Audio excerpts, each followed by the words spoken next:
이제 함께 하나님 말씀 보겠습니다. 하나님 말씀은 구약성경 이사야입니다. 이사야 6장 1절부터 8절 보겠습니다. 이사야 6장 1절부터 8절입니다.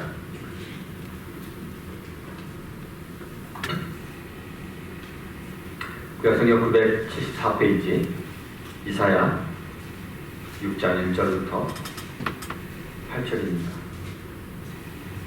우리 한 절씩 교독하겠습니다. 이사야 6장 1절부터 8절입니다. 제가 먼저 읽습니다. 우시야 왕이 죽던 해에 내가 본즉 주께서 높이 들린 보좌에 앉으셨는데 그의 옷자락은 성전에 가득하였고 스랍들이 모시고 섰는데 각기 6 날개가 있어 그 둘로는 자기의 얼굴을 가리었고 그 둘로는 자기의 발을 가리었고 그 둘로는 날며 서로 불러 이르되 거룩하다 거룩하다 거룩하다 만군의 여호와여 그의 영광이 온 땅에 충만하도다 하더라. 이같이 화답하는 자의 소리로 말미암아 문 지방의 터가 요동하며 성전의 연기가 충만한지라. 그때 내가 말하되 화로다 나여 망하게 되었도다. 나는 입술이 부정한 사람이요 나는 입술이 부정한 백성 중에 거주하면서 만군의 여호와이신 왕을 배웠음이로다 하였더라. 그때 그 스랍 중에 하나가 부젓가락으로 제단에서 씹은 바 핀 숯을 손에 가지고 내게로 날아와서 그것을 내 입술에 대며 이르되 보라 이것이 내 입에 닿았으니 내 악이 제하여졌고 내 죄가 사하여졌느니라 하더라. 내가 또 주의 목소리를 들으니 주께서 이르시되 내가 누구를 보내며 누가 우리를 위하여 갈고 하시니 그때 내가 이르되 내가 여기 있나이다 나를 보내소서 하였더니 아멘.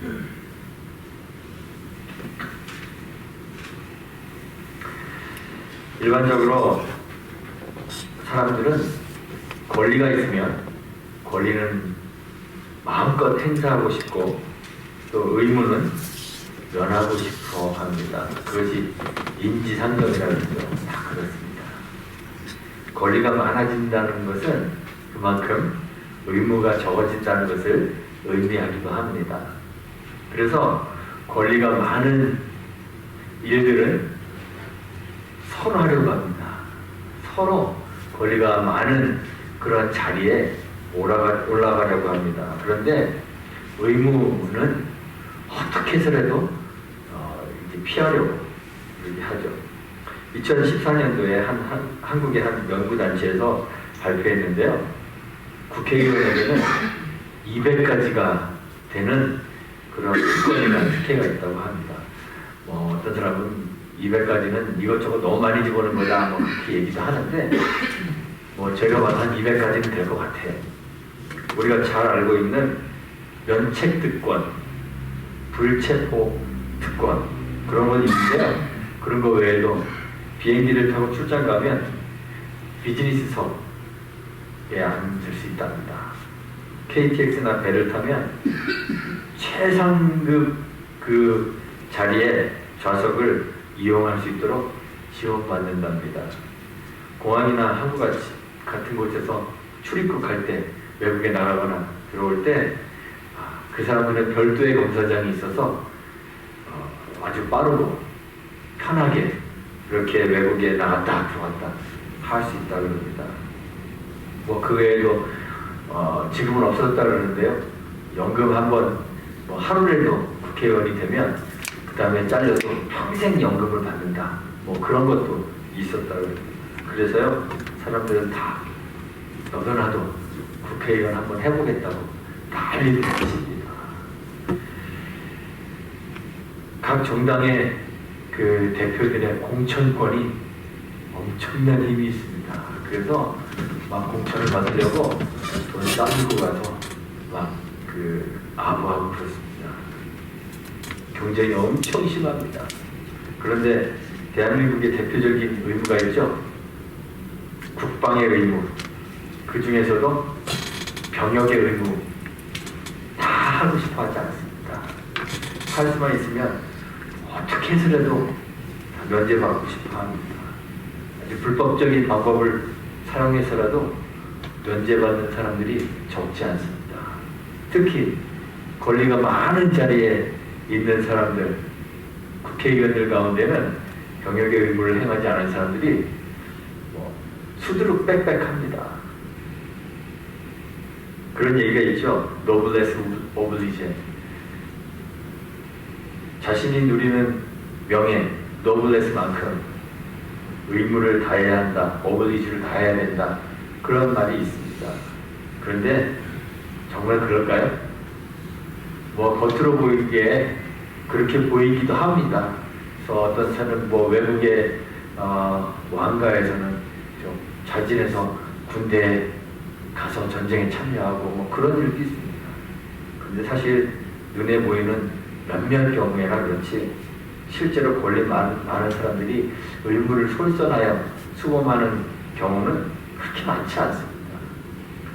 의무를 당연한 것으로 알고 감당하는 사람들은 그렇게 노블리제들이 아니고 사실은 의무를 면제받을 만큼의 권세가 없는 그러한 낮은 사람들이 대부분입니다. 저도 군대 갔다 왔습니다. 안 가고 싶었는데요. 어쩔 수 없이 갔다 왔습니다. 사회적 지위가 아주 낮기 때문에 저는 갔다 왔습니다. 사회적 지위가 낮은 비천한 사람들이 오히려 상류층들이 짊어져야 할 의무까지 짊어지는 경우도 있습니다. 과거에 대부분의 나라에서 그랬더라고요. 귀족들이 징용에 끌려가야 되는데 대신에 집안에 노예나 종들의 자식이 대신 징용에 끌려나가는 그런 경우들이 역사에 꽤 있었던 것 같아요. 보통 사람들은 다 제 권리 찾는데 열심이지만 의무 행하는 데는 소극적입니다. 그런데 그럴 수 없는 사람들이 있습니다. 권리가 없고 의무만 있어서 권리 찾는데 소극적일 수밖에 없고 의무는 열심히 행해야 되는 사람들이 있습니다. 바로 고대 종이나 노예 같은 사람들입니다. 고대 노예들에게는 사람들에게 가장 기본적인 권리라고 하는 그러한 권리가 없었습니다. 심지어는 생존권, 생사여탈에 자기의 생명을 가지고 빼앗기고 하는 생사여탈의 권리마저도 자신에게 없었습니다. 주인에게 없었습니다. 고대 노예들은 권리가 전혀 없고 의무만 있는 사람들이었습니다. 고대 상류층들은 일하지 않았습니다. 우리 이렇게 역사 같은 그런 거 보면 그리스 같은 경우도 그랬고요. 우리나라 조선시대에도 그랬습니다. 상류층은 일하지 않습니다. 그저 글 읽고 향락을 일삼았습니다. 고대 동양에도 그랬고 그리스에서도 그랬습니다. 그리스의 일반 시민들은 할 일이 없어서 매일 시장 거기에 나가서 누가 새로운 이론을 설파하는 사람 없나 거기에 귀를 기울였습니다. 그래서 그리스가 철학이 발달한 것 같아요. 할 일이 없어서 맨날 이불 뒤집어 쓰고 누워서 머리만 쓰니까 철학이 발달했나 봐요. 사람들이 이야기 듣고 논쟁하는 일 그런 것만 즐겼습니다. 일은 누가 했을까요? 노예들이 했습니다. 그런데 성경이 우리를 노예라고 부릅니다. 종이라고 부릅니다. 성경을 기록한 사도들은 한결같이 자기 자신을 그리스도의 종, 하나님의 종으로 인식했습니다. 그리고 그리스도의 사람들에게 그리스도의 사람들은 그리스도의 종이기도 하면서 동시에 서로를 섬기는 종이다. 그렇게 이야기했습니다. 그리스도인이라는 크리스찬이라는 이름 자체가 사실은 예수에게 속한 자들, 예수의 것들이라는 뜻입니다. 예수에게 속한 노예라는 사람들이 비천하게 낮추어서 부르던 그런 이름이었습니다. 이런 자의식을 그리스도의 사람들이 가져야 된다고 사도들이 이야기했습니다. 종에게는 권리가 없고 뭐만 있다고요? 의무만 있습니다. 그래서 그리스도께서 부르시는 그 부르심에 그리스도의 사람들은 그냥 예 하고 순종하는 것이 당연합니다. 간혹 하나님의 부르심을 거부하는 사람들도 있습니다. 모세가 그랬습니다. 하나님이 그를 부르셨습니다.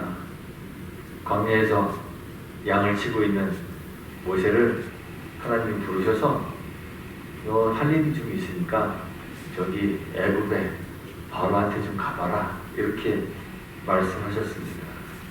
그런데 출애굽기 3장 11절에 모세가 이야기합니다. 내가 누구기에 바로에게 가며 이스라엘 자손을 애굽에서 인도하여 내리니까 거절합니다. 하나님이 또 말씀하십니다. 이놈아 가라니까. 다시 출애굽기 4장 1절에서 모세가 또 대답합니다. 그러나 그들이 나를 믿지 아니하며 내 말을 듣지 아니하고 이르기를 여호와께서 내게 나타나지 아니하셨다 하리이다. 하나님께서 모세에게 내가 너에게 나타났다는 증거를 보여주마. 그에게 몇 가지 기적을 보여주십니다. 그런데 또 모세가 대답합니다. 출애굽기 4장 10절에 오 주여 나는 본래 말을 잘하지 못하는 자니이다. 주께서 주의 종에게 명하신 후에도 역시 그러하니 나는 입이 뻣뻣하고 혀가 둔한 자니이다. 그러고 나서 4장 10절에 다시 한번 이야기합니다. 오 주여 보낼 만한 자를 보내소서. 여러 번 하나님의 부르심을 거부했습니다. 그런데 종에게 주인의 명령을 거부할 권리가 있습니까? 없습니다. 종에게는 권리가 없고 순종의 의무만 있습니다. 그래서 주인이신 여호와께서 모세를 향하여 노하셨습니다. 결국 모세는 지팡이 들고 애굽으로 향해 갈 수밖에 없었습니다. 요나도 그랬습니다. 하나님이 요나에게 느느웨로 가라고 했습니다. 그런데 이 하나님의 부르심을 받고 요나는 거절했습니다. 거부했습니다. 니느웨가 아니라 저기 북쪽으로 올라가서 북동쪽에 있는 니느웨가 아니라 배를 타고 서쪽 다시스를 향하는 배를 탔습니다. 지중해로 나왔습니다. 하나님의 낯을 피해 배 밑창에 숨었습니다. 바다 한가운데로 도망쳤습니다. 왜 배를 타고 다시스로 갔을까요? 당시의 사람들은 신화적 사고관을 가지고 있었습니다. 그래서 여호와 하나님은 산지의 신이라고 그렇게 믿고들 있었습니다. 목축의 신이라고 알고 있었습니다. 그래서 이스라엘 사람들이 가나안에 들어가고 농사를 지을 때 바알신을 섬긴 거예요. 여호와신은 목축의 신, 산지의 신이니까 평지에서는 별로 힘을 못 쓸 것이다. 그러니 평지에서 농사를 지을 때는 농사의 신인 바알을 좀 섬겨봐야 되겠다. 그래서 바알과 아세라를 섬긴 거예요. 요나 생각에는 하나님은 여호와는 바다까지는 쫓아오지 못할 것이다 이렇게 생각을 했나 봅니다. 산의 신이니까. 그래서 하나님의 낯을 피해서 배 밑창에 들어가 숨어서 바다 한가운데로 도망쳤습니다. 그런데 종에게는 주인의 명령을 거부할 권리가 없습니다. 여호와 하나님께서 잡으러 쫓아가셨습니다. 바다를 뒤흔들어 버리셨습니다. 그자를 바다 한가운데 던지셨습니다. 그리고 물고기 뱃속에 담아서 다시 육지로 옮겨오셨습니다. 육지에다 뱉어내게 하시고 그래서 요나는 결국 다시 다시스로 니느웨로 갈 수밖에 없었습니다. 종에게는 주인의 명령을 순종해야 할 의무밖에는 없습니다. 우리도 그럴 것입니다. 하나님이 명령하셨는데 하나님의 명령을 순종하지 않으면 어떻게 될까요? 매 맞을 뿐입니다. 하나님께서 우리의 삶의 환경을 흔들어 버리시고 우리를 물 깊은 곳에 던져 버리시고 물고기 뱃속에 담아 우리를 다시 하나님의 일을 할 수 있는 곳으로 옮기실 것입니다. 이사야도 하나님의 부르심을 받았습니다. 하나님이 부르셨습니다. 내가 누구를 보내며 누가 우리를 위하여 갈고. 부르시는 여호와의 목소리를 들었습니다. 그때 이사야는 응답합니다. 내가 여기 있습니다. 나를 보내소서. 스스로를 죄인으로 인식했던, 종으로 인식했던, 그래서 여호와 하나님의 그 영광을 보고 난 후에 하루다 나로 망하게 되었다. 내가 입술이 부정한 사람인데 만군의 여호와 하나님을 보고 말았구나. 망하게 되었다. 스스로를 죄인으로, 종으로, 가장 비천한 자로 인식했던 바로 이 이사야는 내가 여기 있습니다. 나를 보내소서. 자원하고 스스로 해야 할 일을 감당하려 했습니다.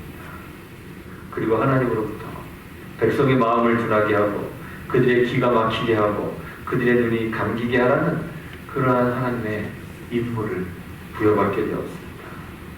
그리고 그 부여받은 임무를 위해 평생을 임무를 수행하며 살았습니다. 우리도 죄인입니다. 그리스도의 종입니다. 우리에게는 하나님의 부르심을 거부할 권리가 없습니다. 만약 거부한다면 하나님의 노하시는 그 하나님의 징계를 받을 수밖에 없습니다. 이사야처럼 내가 여기 있습니다. 나를 보내주십시오. 자마에 순종하는 것이 지혜로운 일입니다. 그리고 마땅히 우리가 취해야 할 성도의 바른 자세입니다. 그래서 올 한 해 동안 우리는 제가 하겠습니다 라는 구호를 교회의 표어로 삼았습니다. 매주 우리가 솔선하여 감당해야 할 일이 무엇인지, 우리가 맡고 있는 우리에게 주어진 의무가 무엇인지 말씀을 통해서 상고해 보았습니다. 제가 이렇게 찾아보니까 제가 하겠습니다 시리즈로 설교한 게 28편이더라고요. 그리고 1월 첫 주에 시작하면서 제가 하겠습니다 제목으로 이 본문을 가지고 제가 설교를 했습니다. 그리고 오늘 것까지 합치면 딱 30개가 되는 것 같아요. 30편에 가까운 설교를 했습니다. 마땅히 우리가 해야 할 의무, 우리의 자세에 관한 30편의 설교를 1년 동안 여러분들이 들으셨습니다.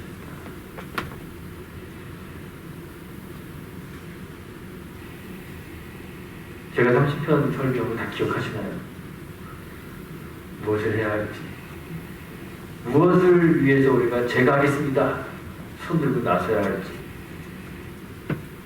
기억을 못하시니까 아마 실천도 다 안 하셨으리라 믿습니다.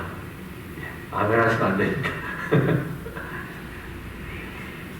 우리가 다짐했던 우리의 의무를 솔선하여 감당했는지 이제 한번 확인하고 점검해야 될 때가 되었습니다.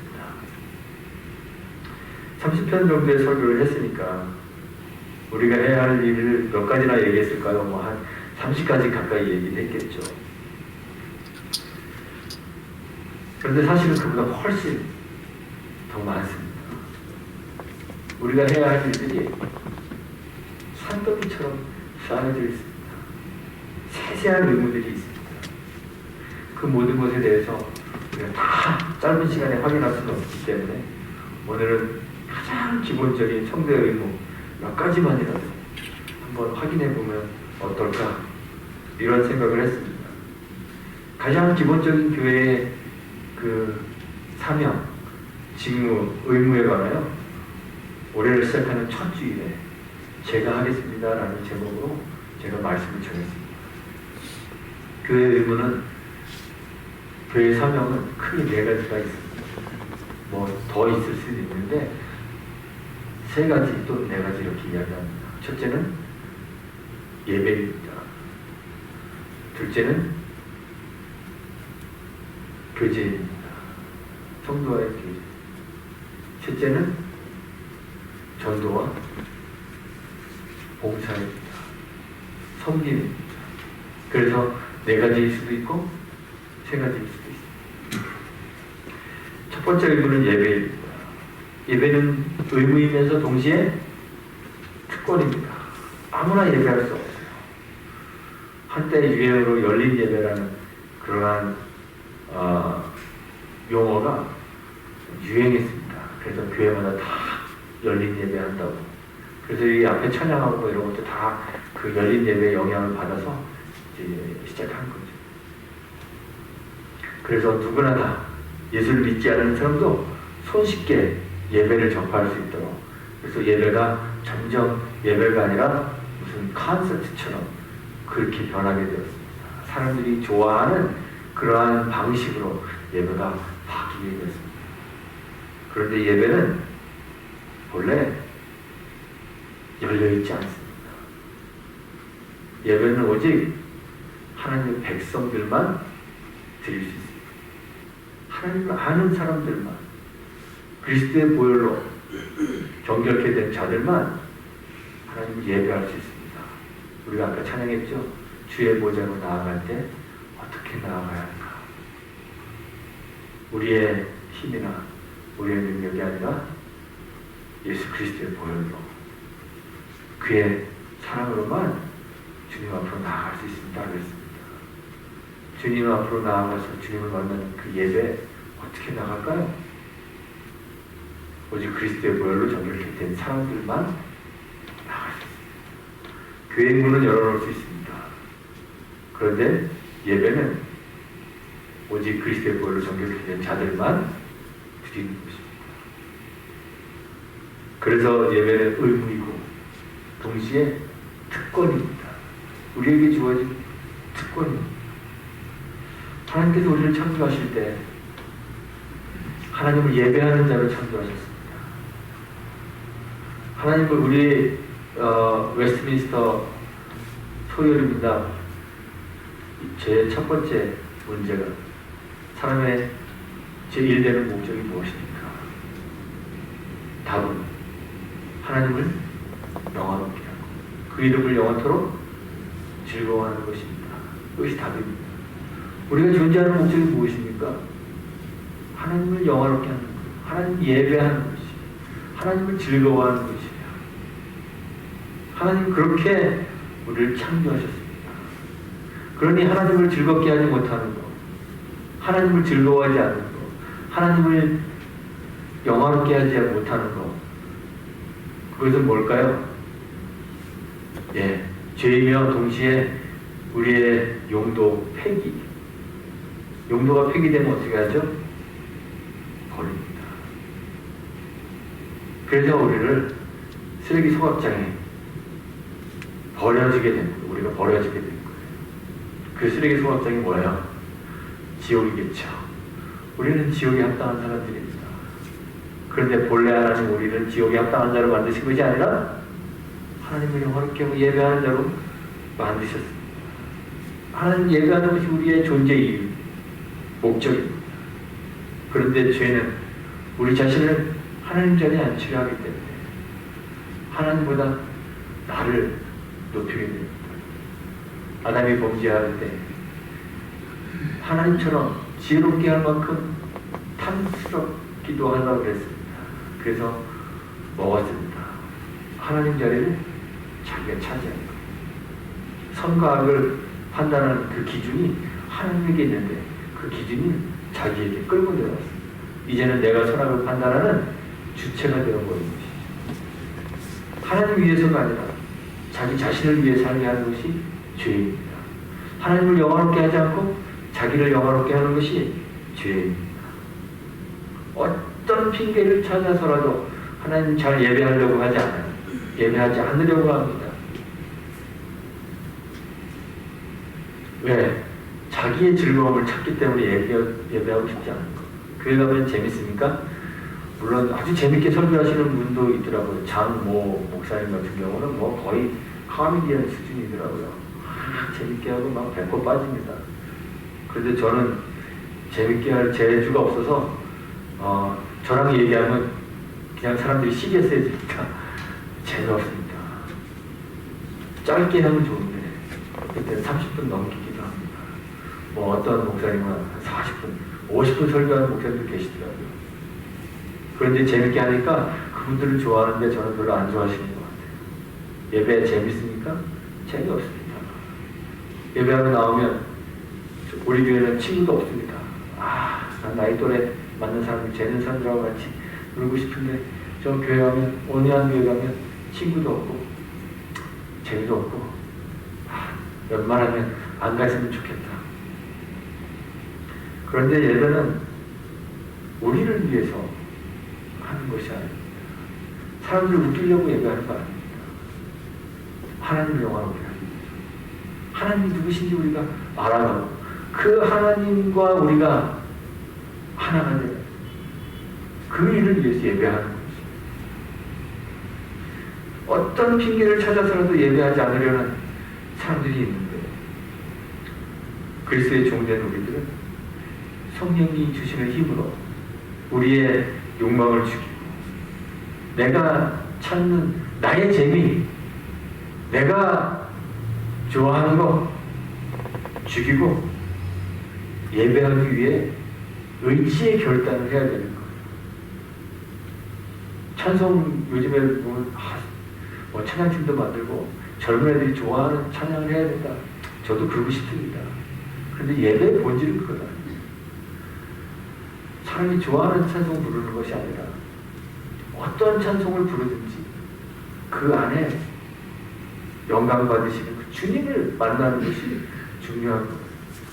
그래서 올 패션에 아주 옛날 찬송가, 고리타분한 찬송가 불러도 그 찬송 속에서 하나님을 영화롭게 하는, 내가 좀 잘 못 따라하는 요즘 애들이 부르는 찬송을 좀 불러도 그 찬양 속에 거하시는 하나님을 만나고 그 하나님과 교제하기 위한 그 열정을 가지는 것, 그것이 우리의 의무를 다하는 거죠. 의지로 결단하지 않으면 안 됩니다. 왜요? 예배라는 것은 원래 내가 재밌는 거 아닙니까? 의지로 결단해야 하는 것입니다. 결단하고 실천해야 하는 것입니다. 그런데 우리는 바빠서 또 어떤 날은 피곤해서 또 요즘 겨울이 되니까 이제 눈이 많이 와서 또는 날이 너무 좋아서 집에 누군가 찾아와서 이런 핑계를 댑니다. 핑계를 대려면 한이 없습니다. 그런데 예배가 우리의 존재 이유입니다. 우리가 살아가는 이유가 예배하는 것입니다. 예배하지 않으면 이제 더 이상 우리가 살아갈 이유를 잃어버리는, 용도 폐기자가 되는 거예요. 예배가 우리의 가장 중요한 의무이기 때문에 수만 가지 예배하지 못할 이유가 있다 하더라도 단 하나라도 예배할 이유가 있다면 예배해야 하는 거예요. 그런데 그 단 하나의 이유가 항상 언제나 있습니다.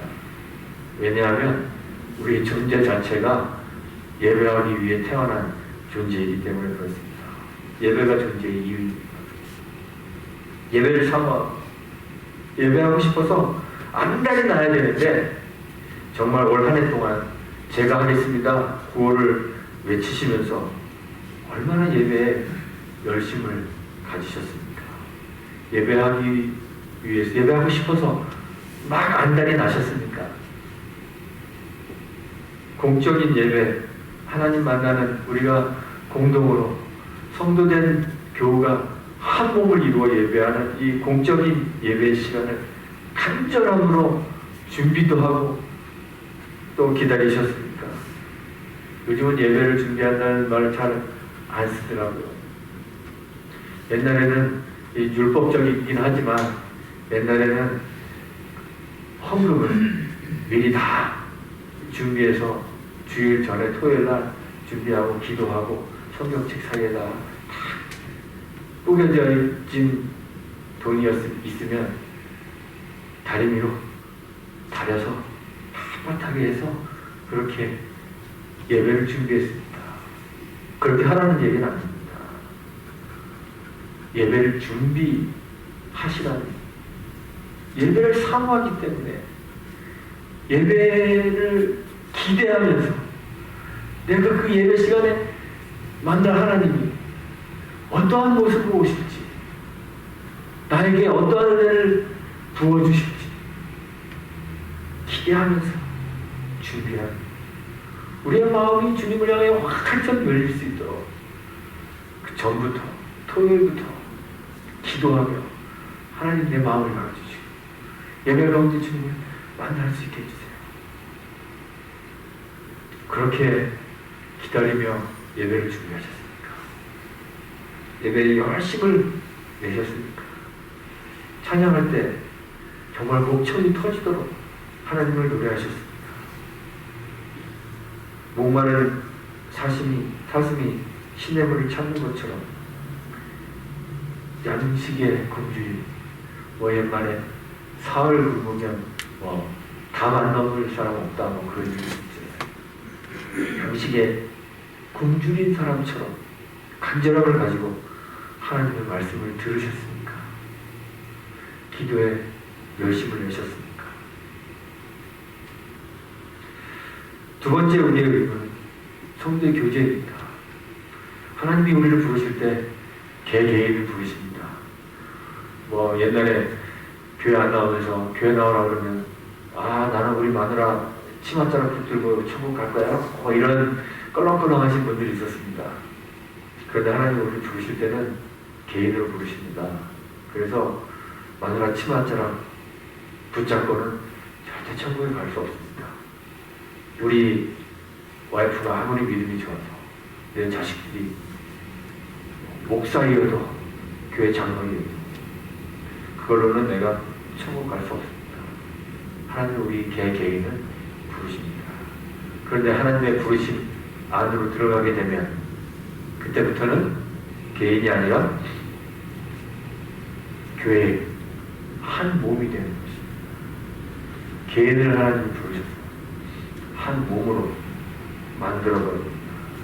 몸 밖에 있는 성도는 있을까요? 없을까요? 없습니다. 교회를 이루는 지체인 성도들은 서로 떨어져 존재하는 별개의 인격체가 아니라 한 몸입니다. 몸의 각 지체가 서로 아끼고 사랑하는 것이 당연합니다. 왜 주먹이 날아오면 눈을 감을까요?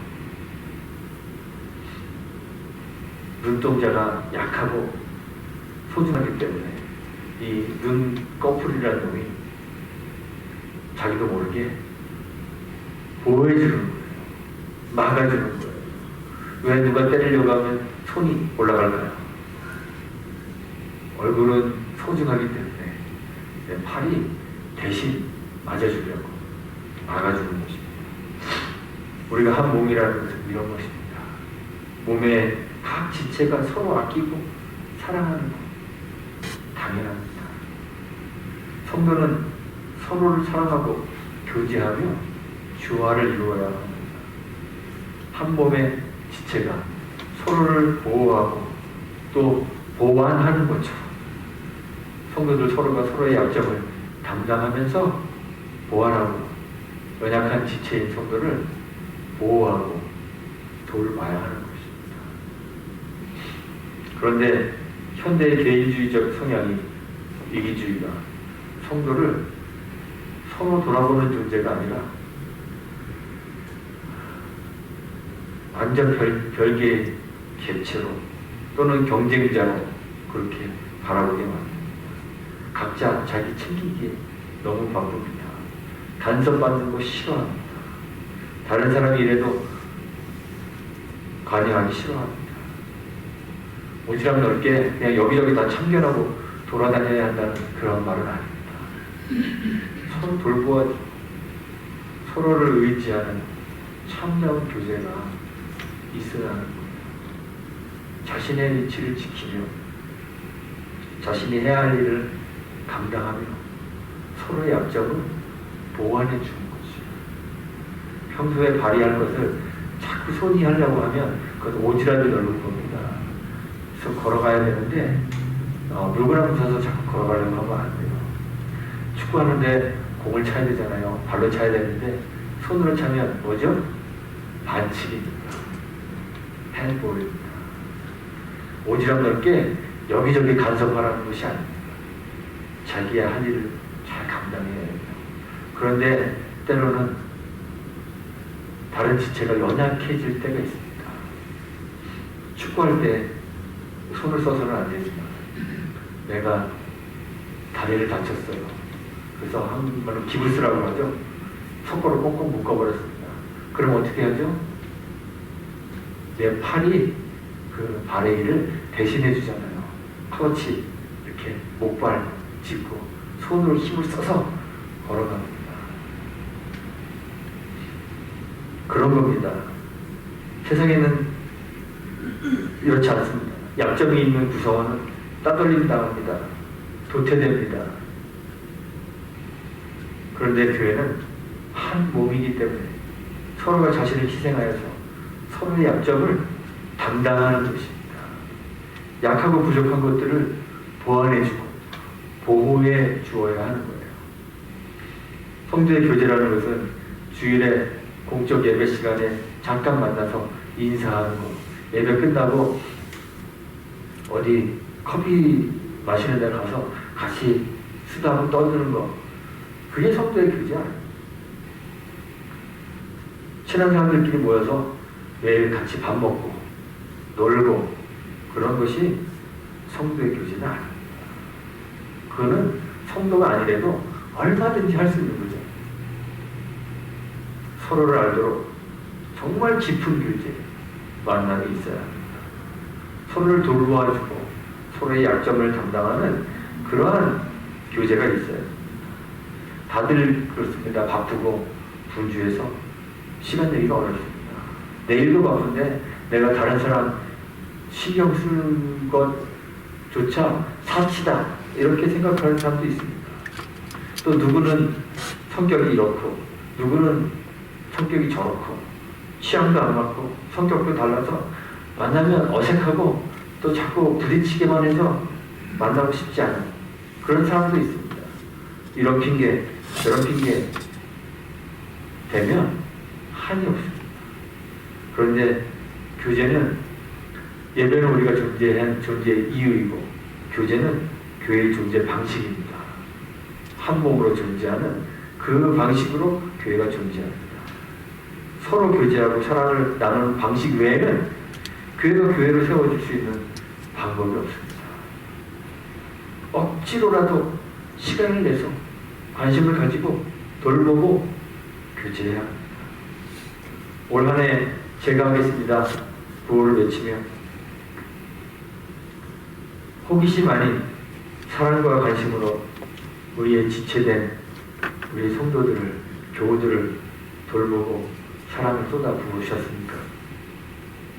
형제 자매된 교우들에게 관심을 가지고 서로를 위해 얼마나 많이 기도하셨습니까?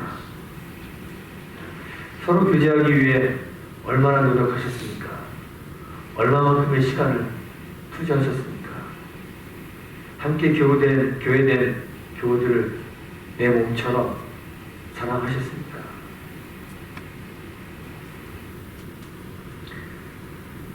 세 번째 우리의 의무는 전도와 봉사입니다. 지난 설교에서 성경에는 섬김을 받으라 라는 구절은 단 한 군데도 나오지 않는다고 제가 말씀드렸습니다. 성경을 읽는 모든 그리스도의 사람들에게 성경은 섬기라고 요구합니다.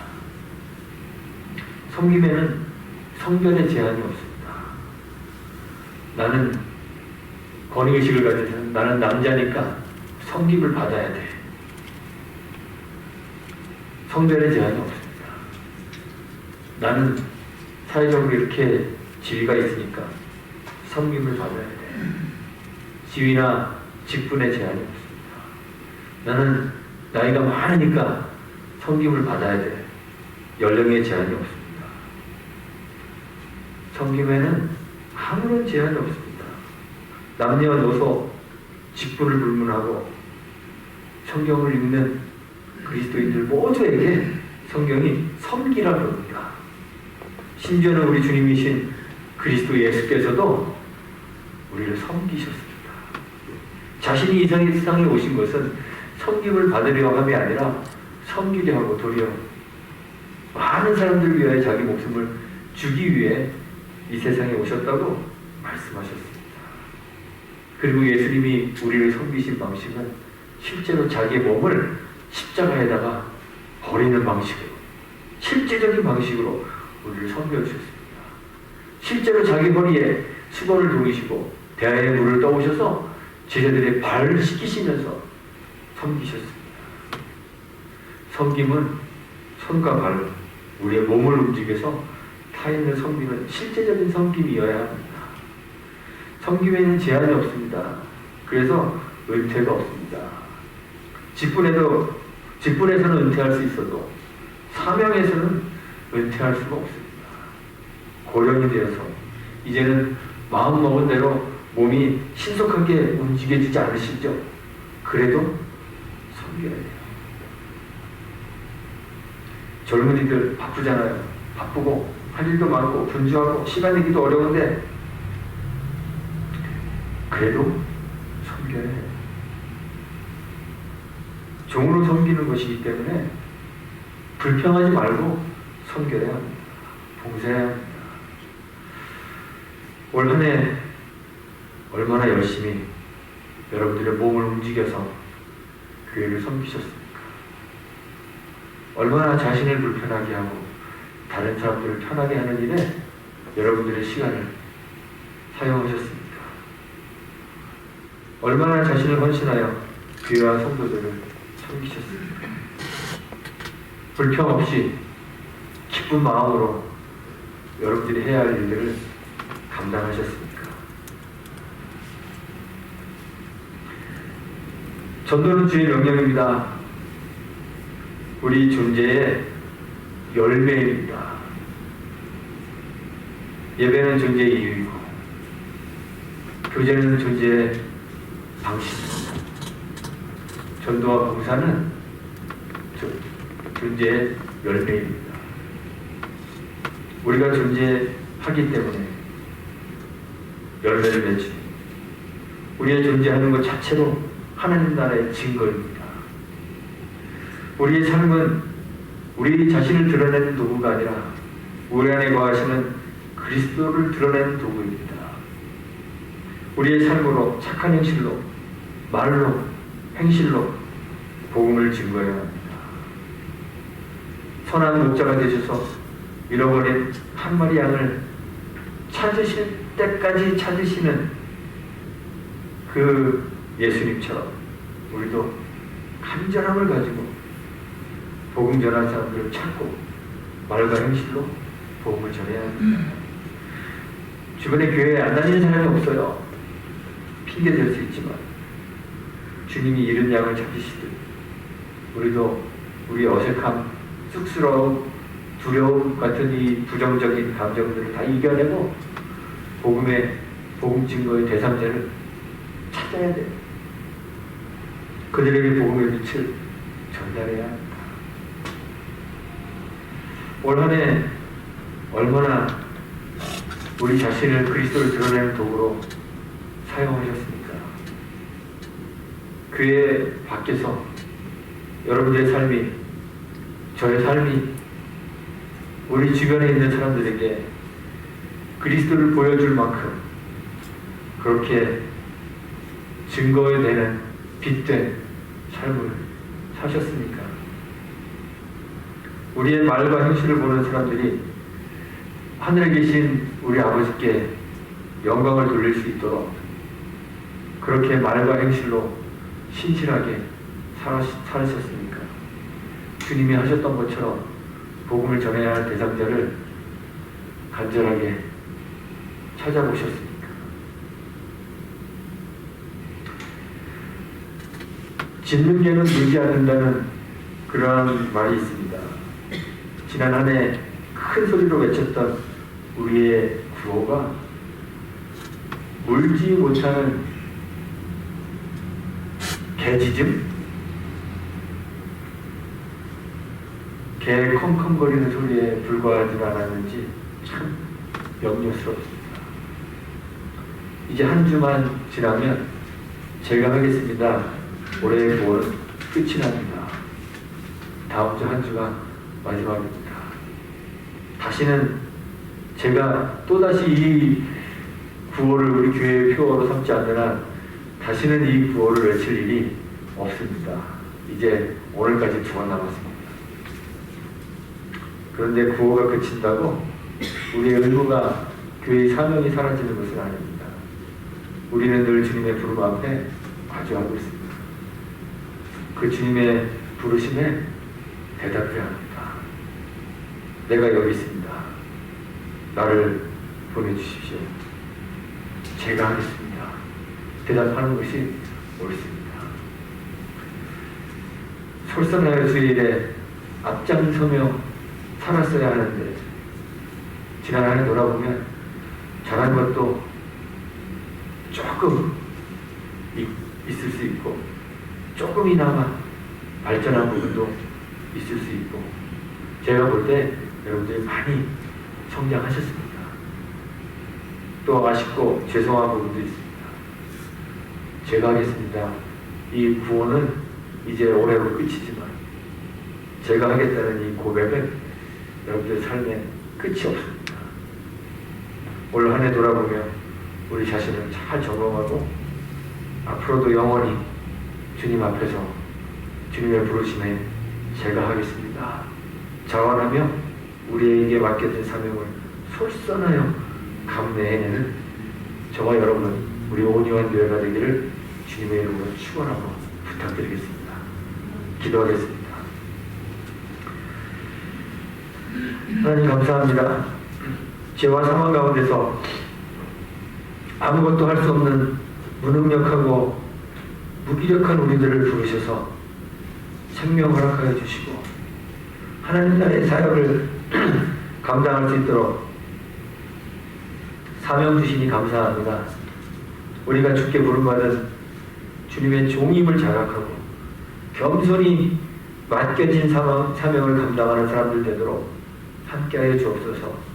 주의 일을 하는데 무관심하거나 핑계거리를 찾는 사람들 되지 않도록 도와주시고 우리 스스로를 희생하여 절제하며 솔선하여 주의 명령에 순종하고 의무를 감당해내는 열심 있고 신실한 주의 백성 될 수 있도록 은혜 내려 주옵소서. 예수님의 이름으로 기도합니다. 아멘.